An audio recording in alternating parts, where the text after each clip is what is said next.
Well, we've been conditioned to think that our life is all about us. And a lot of times we treat God as if he's our assistant. And at some point, you got to ask yourself, not God, what is your plan for my life? You got to ask God, what is my role in your plan? Sure.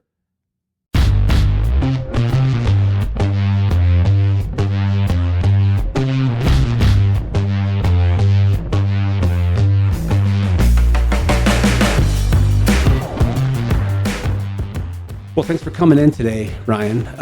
I really want to hear some of the stuff you have to say. I know that the way we met and we talked about God, I know the first time we talked about God, you said to me, I thought you were an atheist. I did say that. And I thought to myself, wow, I must not be carrying myself like a Christian if people think I'm an atheist. But so I'm trying to work on that. But so tell me a little bit about yourself. Tell me how old you are, you married, where you live. Yeah, almost 31. We just bought a house down in Florence area. Fiance, we have 3 kids. Just started a business about 7 months ago. Congratulations. Yeah, thank you. Brought upon by God, actually. But yeah, it's been, a lot going on, stressful, but I just trust that everything I'm doing has been his direction. And when I do that, everything seems to work out, actually. That's kind of how that phone call went with me. Yeah. So, all right. So tell me a little, we talked a little bit earlier. So tell me a little bit about, in your earlier years, your drinking. Yeah. So I started drinking probably end of high school, not legally, of course, but, like all of us. Yeah, exactly. And it just kind of progressed over time, and it wasn't a really big issue, until I had my son in 2017, and then it just caused a lot of laziness, lack of direction. I was probably drinking almost sometimes every day for periods of time. I think that went on for years. And when you say drinking every day, you mean like getting up in the morning and drinking, or you mean like after work drinking, or? It was functional. So it was all in the evening. I still do, the restaurant Blue 32. So it kind of came with the job itself, social drinking. Just pretty much in the evenings. So never in the morning. I still had my responsibilities to take care of, but it to my standards now, looking back on it, it was kind of like a bare minimum. And that's not the kind of man I am today. It's not what I was proud of. And there was some dark stuff that kind of happened at that time that caused a lot of depression, which probably caused my drinking to get worse. Drinking does that, doesn't it? So yeah, it comes with a whole bag of stuff. It's funny. I call it a liar. It makes you feel good, but it's a big lie. It's fun at first, and then it does a thing to you. Yeah. And I think they say that's how a lot of sin is. It seems like freedom in the beginning, and then slowly turns into a prison. Sure. I think that's the word I use a lot. Is it's kind of like the devil's lie. Yeah. It seems great, but it's not. There's always the downside of it. You always fall flat on your face. So that's kind of what happened. I, really went down into like a hole, I would call it.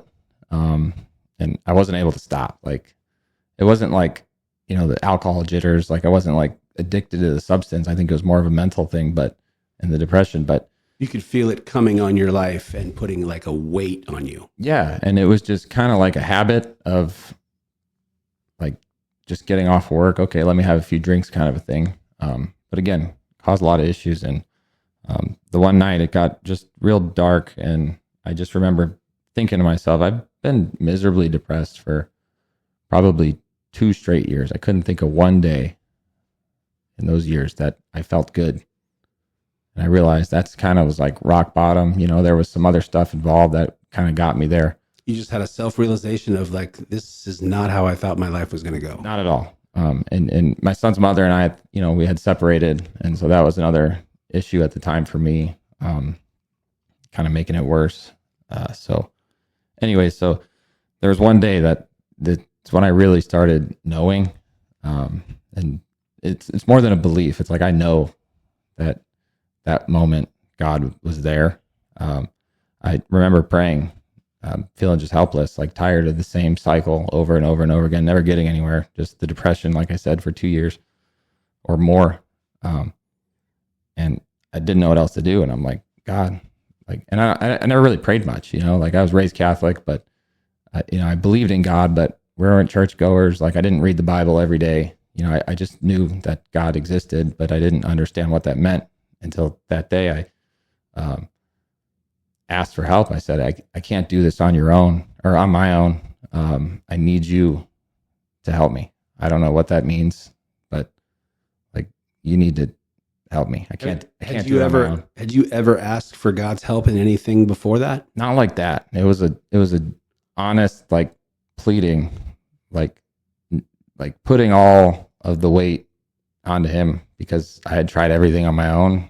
I've tried 1,000 times to stop drinking, but for some odd reason that we don't know, you just keep doing it. And so that prayer was said. The next morning I woke up probably with a hangover. And then weird thing happened like that week, and I was still drinking a little bit, but I would get really sick. It was weird. Stomach issues, like just exhausted, like falling asleep, like at work almost, like, and that had never happened. Like I've had hangovers before, but these ones were different. Like, I don't know how to describe it other than getting sick, to the point where I had like some pain, my lower abdomen. I thought I had like, colon cancer, family history, colon cancer. So I actually started going to the doctor. So you were heavily drinking for 4 or 5 years. Years. You decided to give it to God. And then within a week, drinking causes you violent illness. Yeah, I would say within a day. Within a day. Yeah. Like it was very quick. Hey there, and thanks for listening. If you're enjoying this story, be sure to hit that like, follow, or subscribe button so you can hear other amazing stories from other ordinary people, sharing how God has revealed his power, grace, and love in their everyday lives. If you know anyone who needs to hear this story, don't hesitate to share it. It could make all the difference to them. Back to the story. So you were heavily drinking for 4 or 5 years. Years. You decided to give it to God, and then within a week, drinking causes you violent illness. Yeah, I would say within a day. Within a day. Yeah. Like it was very quick, which is crazy because saying that you drank almost every day, and that's kind of what you were just saying for 4 years, and there was gaps in between sometimes where I do good, but I always go back to it. But you never had a problem drinking before. It didn't hurt you. No. It just, like I said, normal hangover. Like just, you're fine. You can go to work a 12-hour shift at the restaurant, just fine. You do it all over again. Nothing abnormal. You just might have a headache and be a little extra tired, but nothing like this. Like I was exhausted, like couldn't keep my eyes open.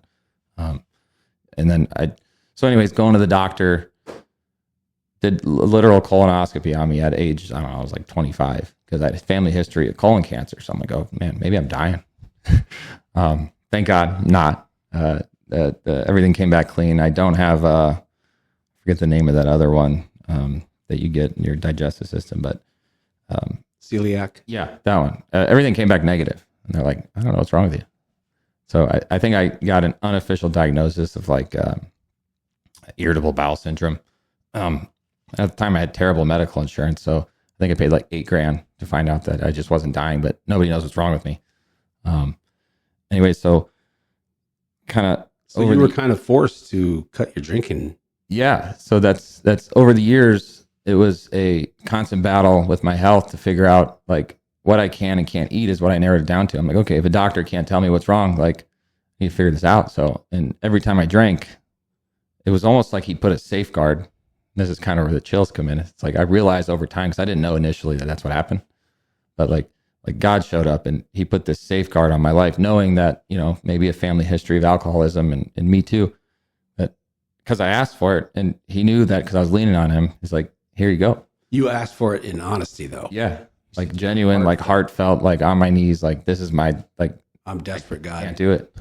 Like that was it, caused too many problems. Like it was just, well, you know what they say, be careful what you ask for, you just might get it. Yeah. And that's what happened.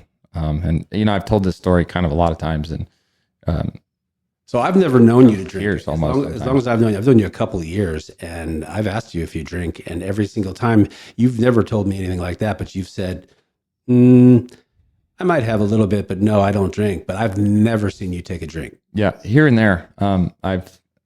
Alcohol's a weird thing to me. It's poison to you now, isn't it? Yeah, physically. And then back in the day, it was mentally. And I heard a podcast years and years ago. Maybe it was just on Instagram. I don't know where I heard it, but it's like a preacher saying that alcohol is the devil's gateway. You know, it the way I've always said it is, it knocks down your barrier. Like it just lets him in. You know, over time, slowly but surely, like you're allowing him to come in and cause any kind of problem you can think of. Yeah, that was very prevalent in my life at the time. Leaves a massive opportunity for the enemy to come in and jump in your mind. Yeah. I think most of the vets that end up committing suicide, they're alcohol related. Yeah.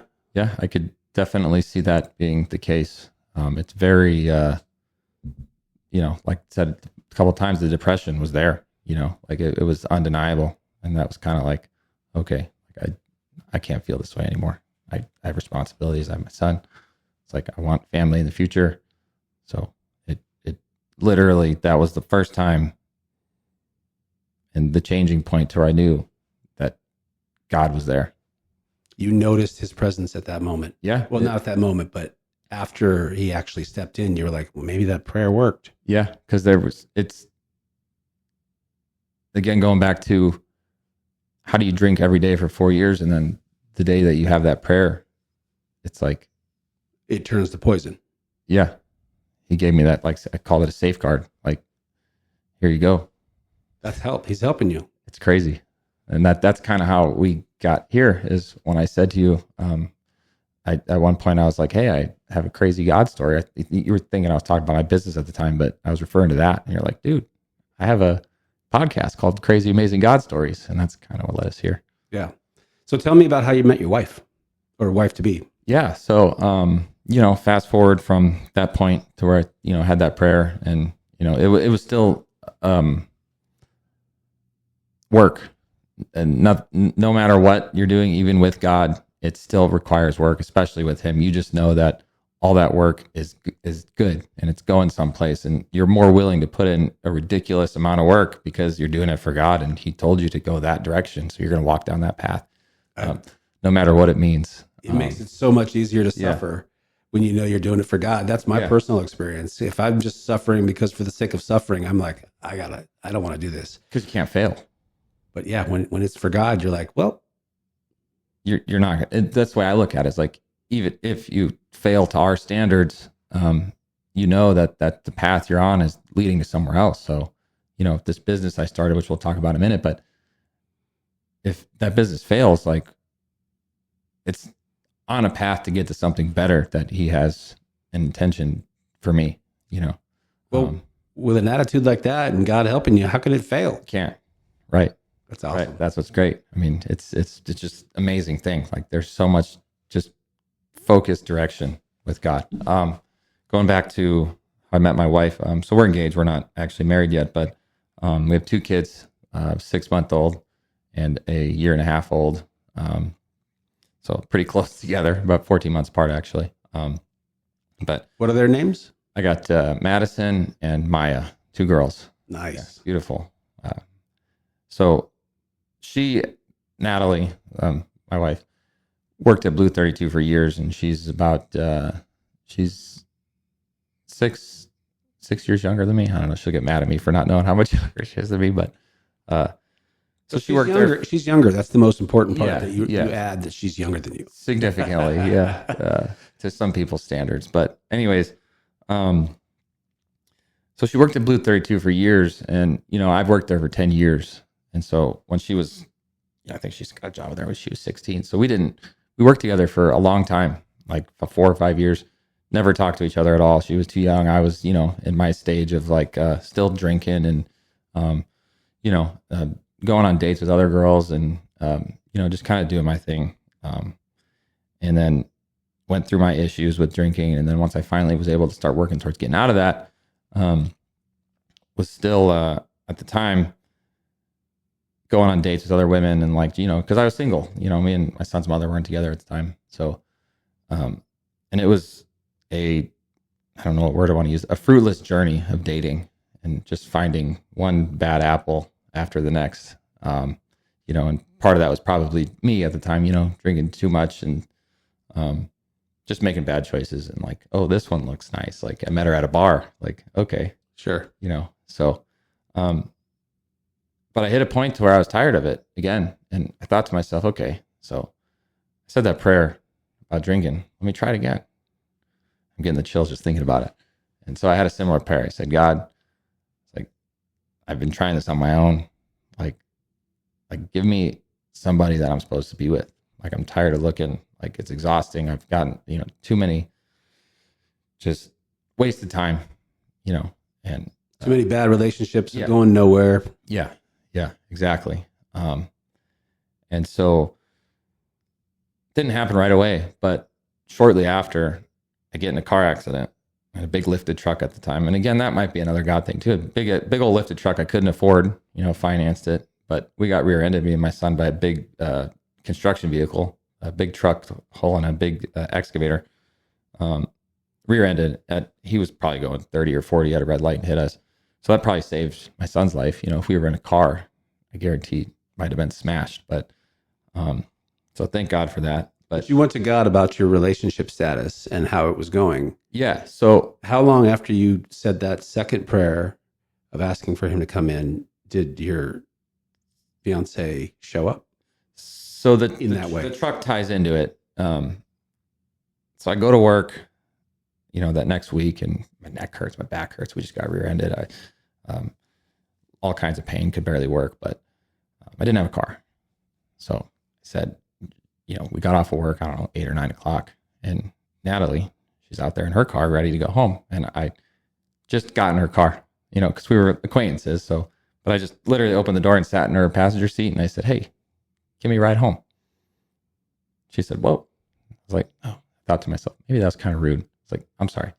Let's go out to sushi. I'll take you out. Go to raw sushi. And then you give me a ride home. Yeah. Yeah. So, I can be a little forward sometimes. But yeah, so that was, I don't know exactly how long after. I mean, I would say just a couple months maybe. And then that was kind of the start of it. And I didn't care for her like to begin with. And that was kind of crazy. Like he gave me somebody that wasn't normally who I'd pick. She was a lot younger. We had different political views. And it was a slow progression. We started going on dates. Like I didn't have a truck for weeks. It didn't make sense to you. No, not at all. Not at all. And I didn't know that's what was happening, And so we were kind of on and off for a few months. And I think that's kind of like how it happened with King David. Yeah. I don't know that story. We'll go into it later. Okay. So again, not realizing that that's what was going on, we started dating more, and then we started to like each other. It's weird how that happens, right? And so just over the years, we have developed a relationship. I mean, I can go on for how that story kind of worked out, but now we have 2 kids together, and it's just, I prayed about it, said, God, give me somebody that I need. Oh, that was another part that I forgot. So funny story, again, back to Blue 32. The first time I met her parents, they came into the restaurant. Never met them before.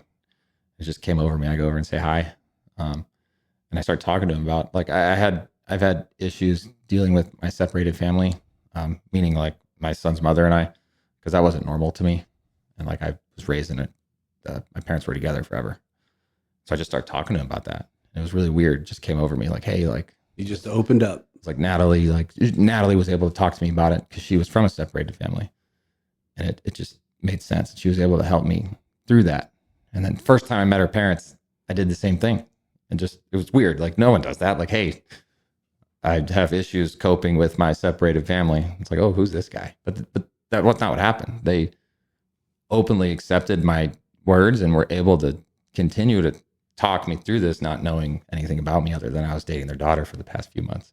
So it was kind of cool. And that was another reason how I knew is her family was so inviting and helped me through a lot of my issues with that, at least, because that was, again, she came from a separated family. Well, the honesty, honestly, if you're authentic and honest with people, they typically prefer that. And if they were accepting of you, they might have been, pushed by God to like, Yeah. Yeah. They were raised Catholic.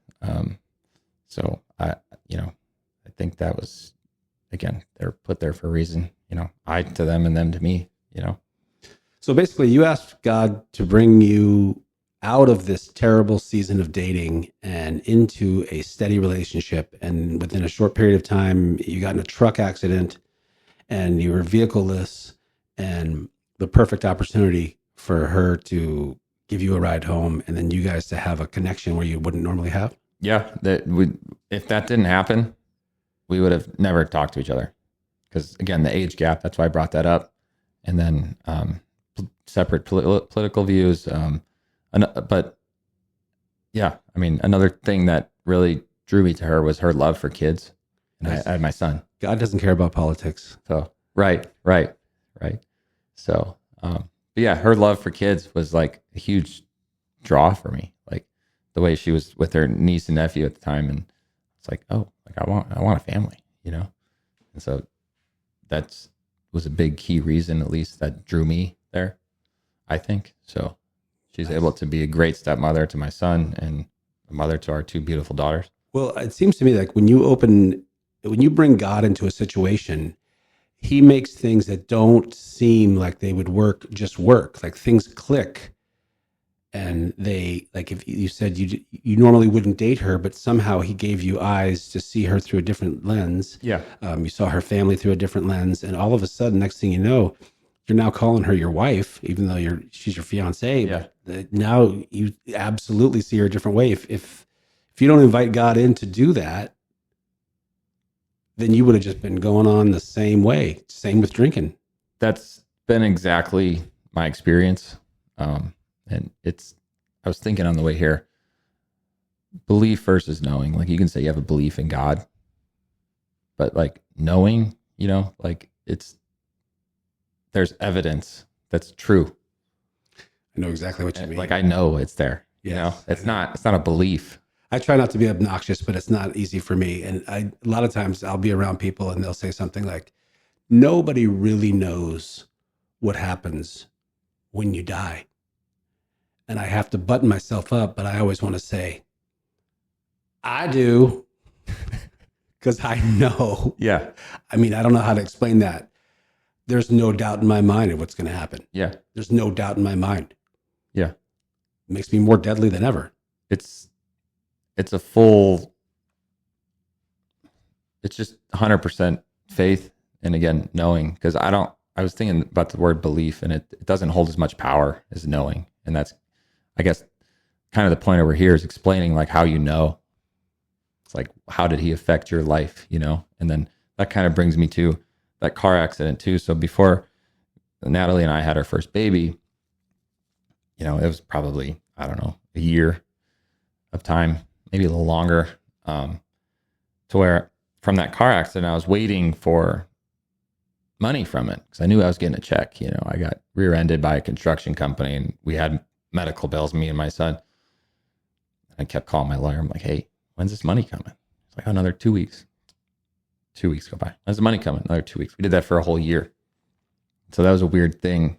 Again, not weird, but God delaying that money because I don't know what it's for yet. Fast forward, we have a baby. I don't have a lot of money. We have a baby. What do? We need to go get a bigger house. We don't have furniture. We don't have crib. Phone rings. Hey, come down to the office and grab your check. Wow. Okay. So you feel like God delayed those provisions. Yeah.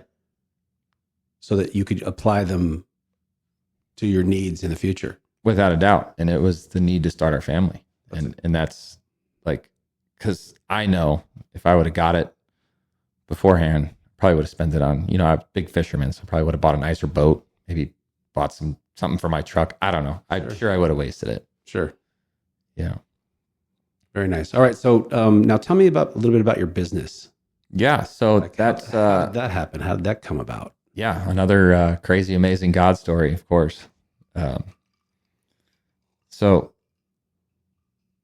get our house. Well, it was a rental, but so still working at Blue 32, 2 kids, house payment, truck payment. I had a boat at the time, so I'm paying for my boat too. So money's pretty tight. And I did, I met a guy at the bar that I work at, Blue 32. I'm sure I've said that 100 times now, but a couple of years before this point, and he says, "Hey man, I'm a mortgage broker." I'm like, "Cool. Like, you want a job?" I'm like, "I don't know. You can make 150 grand a year in your first year, and it's super easy. You can make a whole bunch of money. Just come work for me." All right, that sounds great. So without thinking, I'd go get this job with this. It's actually a friend of mine, but at the time, it was more of an acquaintance. But we become friends. But didn't happen. I worked there for 2 years. I think I made probably 10 grand my first year. Second year, 8,000. So in 2 years, I made $18,000. And that was, again, on my own will. Like, just something's in front of you. Like, yeah, sure, let me try that. So that 2 years went by. Natalie's, kind of like, "Hey, like, we don't have any money. What are you doing?" I'm like, "I'm working. I'm a mortgage broker." "What are you talking about?" "Well, you're not making any money." I'm like, "Oh, dang. Okay." So I thought to myself, okay, it's worked twice. Let's try again. So I start praying about it. I'm like, "Hey, God, I need your help. Like, again, I can't do this on my own. Like, what can I do? Like, I don't know. Like, help me make some more money in the mortgage industry." And I just got this weird feeling, go start a business. Huh? Okay. So there's kind of a few things that happen at the same time, which I think makes the story a little more crazy. Because our lease was up for our house shortly after that. And I actually met this realtor at the bar.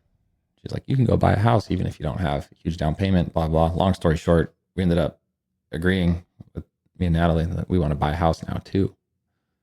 It's like, okay, we don't really have any money. We can do that. The realtor convinced me I could, down payment assistance programs, whatever. So I tell Natalie, I'm like, "Hey, we're going to buy a house and we're going to start a business all at the same time." And we just had another baby. So I left that part out too. So I think the baby was probably a month or two old. Buying a house, starting a business. But again, there's no money. So how do you go out and start something with no money? I don't know. So this weird feeling came over me. I'm like, okay, I want a service-based business. Not to get into fine details of that, but I had this sense to go buy a dump trailer. It's like, okay, you can do landscaping with it. You can do junk removal. You can do so many things with a dump trailer. We've all seen the YouTube videos, people starting businesses with dump trailers. But like this overwhelming feeling that made no sense, because how are we going to pay for that dump trailer payment when every month our account's actually getting smaller? On faith, because he told me to do it. And I knew that feeling existed because I had the 2 prior experiences to where I said the same prayer. And that's what I did. And Natalie looked at me like I'm kind of crazy, but she's like, okay. So went down to... So you had faith. Big Tex in Phoenix, financed $13,000 dump trailer.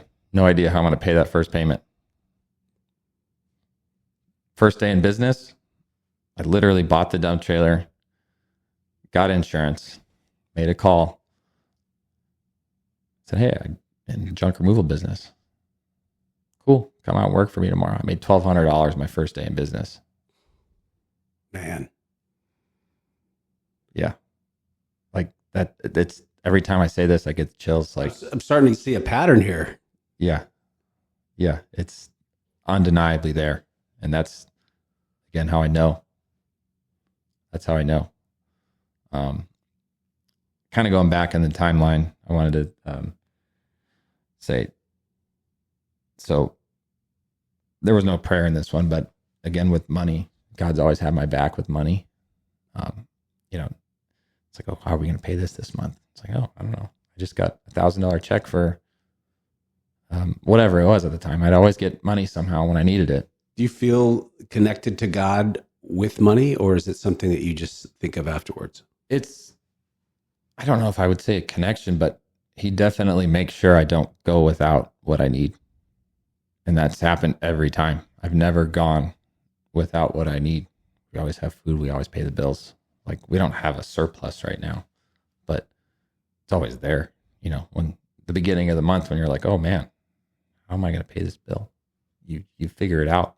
It happens. You get money. Someone, you know, I work at a restaurant, so someone might come in and give me, you know, I've a couple times I've gotten $500-600 tip when I needed that $500 or $600, because that person probably, you know, just got this feeling, hey, I should tip this guy $500. Yeah, that's literally a quote from the Bible. Jesus Yeah. straight up says, the birds in the sky, they don't reap or they don't stow away anything, but yet every single day they have exactly what they need. God provides for them. And Yeah, certainly you're more important than a bird. I'm paraphrasing, but sure. you just described that reality. Yeah. And that's another fact that's been there this entire time since I've been, you know, I don't like sounding overly like preachy, but woken to like this world that exists, you know, his with walking with God, of like, you're never going to go without what you need, as long as you're with me, you know, and that's been there throughout the whole time. But what I was trying to say, when we bought our house, so we actually own the house now. That was another crazy thing with money that happened for us. Again, we didn't have money to buy this house. How are we going to afford it? So a few months prior to that, Natalie was actually rear-ended by a semi truck. Again, kind of weird. And the week prior, we were actually in the hospital with our baby. She had RSV. So, not, I guess, too pertinent to the story. But anyway, she gets rear-ended by the truck. Everybody's fine. She did go to the ER, you know, took the baby in. Like, I actually made them take the baby because they said she was fine. But I'm like, no, you're going to get an ambulance and drive this baby to the hospital. She's not fine. Like, she just got hit by a semi truck at a red light. They were stopped, just like I was. This is like 2 or 3 years after my car accident. But anyways, what I'm getting to is, you know, there was the lawsuit again, suing the trucking company because they hit her at a red light, and we got a nice check. And that's what you bought your house with. Nice down payment for the house. And it's just, again, it's like, it's just, how do you say that that's not perfect timing? Like, we just had our second baby. We need to buy a house. Our lease is almost up. Here's some money. You feel like God's watching over you? All the time. And I feel like, you know, it's not that it's like a, you owe me something kind of a deal, but I feel compelled to, like, especially more recently, to talk about it, you know. Give him the credit. Yeah. That was another thing with the business is, me and you talked about the podcast. I was Tucker Carlson and who's the owner of Hallow, that Christian prayer app. I can't remember his name. But anyway, so that podcast, what I took out of it, about the same time I started my business, I was listening to this podcast, and the owner of Hallow basically was saying that his business was slowly losing money and he needed investors. To make a long story short, nobody would invest in his business because the business model didn't make sense to investors. Right. And so he said a prayer to God. It's like, hey, like, this is your business. You told me to start it. It's like, if it's going to be successful, like, that's your business. Like, you're going to make it successful. If it fails, like, it's also kind of on you, but I'm here to do whatever you need it to do. And then, as he says in the podcast, it was like, I think it was the next day, he finally got an investor for, I don't know, I want to say $1 million. I don't know what the number was, but what he needed, that transformed his business. Oh, and in that prayer, he promised to tell people that it's God's business. It's not his. Well, it also says in the Bible, you know, seek first the kingdom, Yeah, and his righteousness. Yeah. And all of these other things will be added to you. I think that's probably the most important thing a business person can possibly do, is give that business to God so that God can do what he does with it. But you got to do it first. Seek first his kingdom. Yeah. And his righteousness, and all those other things will be added to you. Yeah. And that's what I'm seeing in my life, like, play out, you know. It's like, hey, I need you. Okay. This is how we're going to do it. Cool. let's go. Let's go for a walk. I'm going to walk this path. So as you walk in this new season, do you feel closer to God? Do you talk Yeah. with him regularly now? More regularly. I'm not generally the type of person to read the Bible every day and go to church every Sunday. That's also, I think it makes it more knowing. Again, not using the word belief, but because Give it time. He's coming for you. yeah, right. And there's a church. There's actually a Catholic church right next to my new house. My mom keeps trying to get me to go there, but we're always so busy. But Well, I mean, if that one doesn't work, I got a great church. Kingdom Church in Gilbert. Okay. Fantastic. The pastor's top notch. He does his sermons like he believes in them. Like you can't help but be moved when he talks. yeah. We've been to a few of those Christian churches, and we actually like them a lot. And so we might make the switch. I think our issue right now is scheduling. Like we always talk about it. Actually, like, hey, we should go to church today. Oh, but you have 29 things to do in the next 10 minutes. How's that going to work? I don't know. Figure it out. Got 3 kids, business. Ironically, when you put him first, Yeah. all that stuff gets worked out. Which has been the case. So maybe I need to lean more into that actually. Yeah. So yeah. What else? So another thing kind of with the business too is, so at the restaurant, there's a girl that works there. She's very Christian. She goes to, I don't know, I want to say Central Valley or something, but she actually just went on a mission. She went to Mexico for a few days. But super into it. She's about 20 years old. And I talking to her like I'm talking to you. I told her my whole story, and she's like, "Oh my God, that's crazy. Like, you need to tell people that." So, that kind of was like another sign, like, okay, I need to start talking about this more. But there was a week where we worked together, and she was like asking about my business. And I'm like, yeah, it's been great. And I told her I started with God started my business. She's like, oh my God, like, let's pray about it. I'm like, because she's very, what's the word I'm looking for? Very spiritual and excited all the time, like almost like annoyingly like happy all the time, like just a lot. She's got the joy of God in her. 100%. But like it's overbearing sometimes. And so at the time I was probably a little grumpy, and she's like, let's pray about your business. I'm like, imagine how she feels. It's billowing inside of her. yeah. I'm telling you, it's a beautiful thing. Oh, it's great. Like she's one of my favorite people I've ever met. Like she's amazing, and she's going to do great things through that. I know it. But she says, let's pray about your business at the time. I'm like, just trying to work. Like I'm tired. Probably didn't sleep last night because I was probably working until midnight and woke up at 6 with the kids. It's like, okay, let's pray about the business. She's like, what do you want to ask for? I'm like, I don't know. It's a little slow right now. Okay. She's like, dear God, dear Heavenly Father, please help Ryan's business succeed. Let's bring in some more business this week. Let's have him be so busy he can't handle it. Those were the words she said. So busy he can't handle it. And up until that point, I might have had 1 or 2 jobs a week.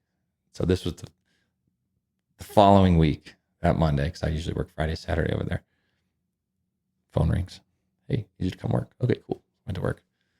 Next day, phone rings. You should go to work. You should come take this. Okay. Wednesday, Thursday, every single day that week, I worked. That was the first week I had a full week.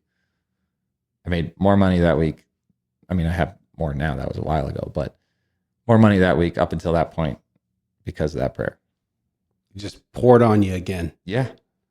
Yeah. Because it's a genuine prayer, right? Like I don't like, I've seen people, like, I don't know what the word I'm looking for here is condescending maybe. And they're like, oh, let's pray, like, dear God, make me rich. Like, it's not genuine, but No. Me and her, like we know, like we both walk it, and like we feel God, and like we know he's there, like we believe it. Like, okay, God, let's help his business out. I'm like, okay. It happened. I'm flabbergasted by the power of prayer. I see things all the time that I pray for that I never thought would have ever worked out. And through prayer, it somehow works out. Yeah. It's almost like we have this secret that we can have in life and nobody's using it. It's direct. It is life, and that's kind of what we talked about before, me and you, is everything that I've tried to do on my own, like, hasn't worked. I've fallen flat on my face, gotten stepped on, figuratively, not physically, maybe. But yeah, like all the jobs I've tried, I had a business. I was a fishing guide. I started my own fishing guide business, big passionate about fishing, but didn't go anywhere. Never made any money. Never made money as a brokerage broker. Everything I've done, my first relationship, anything I can think of by myself, didn't happen. You bring God in? It's great. Everything's worked out, and it keeps working out, and it won't stop. And that's where that faith comes in. That's fantastic. Ryan, I really appreciate you coming in today, man. Yeah. I'm so glad that you were open and willing to talk about it. I know that we've talked about it, but I mean, I love how open you are with your faith, how you're willing to tell somebody, hey, man, I was talking to Dave about Jesus. Yeah. It's crazy talking about Jesus at the bar. I think it's really kind of publicly contradicting, right? Like, you're at a bar, but we're sitting here talking about Jesus. That's great. I love it. I love every second of it. Hey, man, that's where he's needed. Yeah. In places that... maybe that's why I'm still there, Like Jesus said, healthy people don't go to the doctor. Yeah. So, all right, Ryan. Well, thanks for coming in, man. I really appreciate hearing your story, and I can't wait to hear what happens next. I want to know what you're praying about next so I can see what's going to happen next. Heck yeah. Yeah. Hopefully we'll have me on again. Maybe something else crazy will happen and we can sit down and talk about it. We'll check back in with you and keep us posted. All right. Thanks, Dave. Right on, brother.